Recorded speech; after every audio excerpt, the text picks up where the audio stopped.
Now, House Armed Services Committee member, Alabama Congressman Mo Brooks. Good to have you here, Congressman. I look at all this stuff, these conspiracy theories. Pleasure, I mean, Trish. one after another. Devin Nunes had a good point yesterday. He sort of ticked through them all. I mean, starting with the agent of Russia. He's been an agent of Russia for, decades. We actually spent, what, 2.5 years and many, many millions of taxpayer dollars investigating all that. Conspiracy theories that we are wasting time investigating. I don't see people doing that on the other side. What exactly is going on? The Democrats are doing their utmost to divert the attention of the American people from the major challenges that we face as a nation. We want the elections to be about, do you want open borders or do you want border security? Do you want a balanced budget? Or do you want these huge deficits and accumulated debt that threaten us with a national insolvency and bankruptcy? Do you prefer free enterprise, which is based on liberty, or socialism that is based on dictatorial conduct? Do you want your medicine to be socialized? As a consequence of what the Democrats have done, though, the attention of the American voter has been to a large degree on things like Russian collusion. It helped the Democrats capture the House in 2018, that argument, even though it was totally debunked and false. Now they're substituting Russian collusion with this Ukrainian mess that has no substance to it whatsoever, in hopes of diverting again the people's attention from the challenges we face as a nation.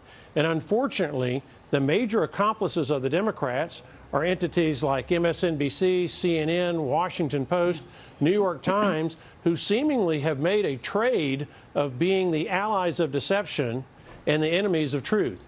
And that's a real shame, because it's making it very, very difficult for American voters to figure out what the true facts are and what the law really is as we wade through this impeachment mess that the Democrats have foisted upon the American people. Well, Representative, there's a lot of conjecture, right, that's been going into all of this, because they're assuming a lot. They're assuming that the president must have been pulling something behind the scenes, must have been saying, okay, unless you deliver the goods on Biden, I'm not going to give you the $400 million.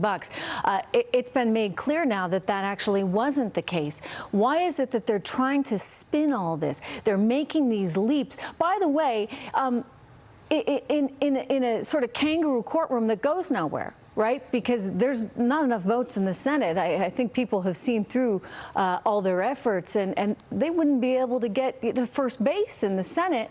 So why are they doing it? Is it all to hurt him at the ballot box? Well, as Alexandria Ocasio-Cortez and a number of other Democrats have publicly stated in rather candid moments, this is not about impeaching Donald Trump and removing him from office. Rather, it is about using taxpayer dollars to help fund an opposition research effort that in turn the Democrats believe will help them in the 2020 elections.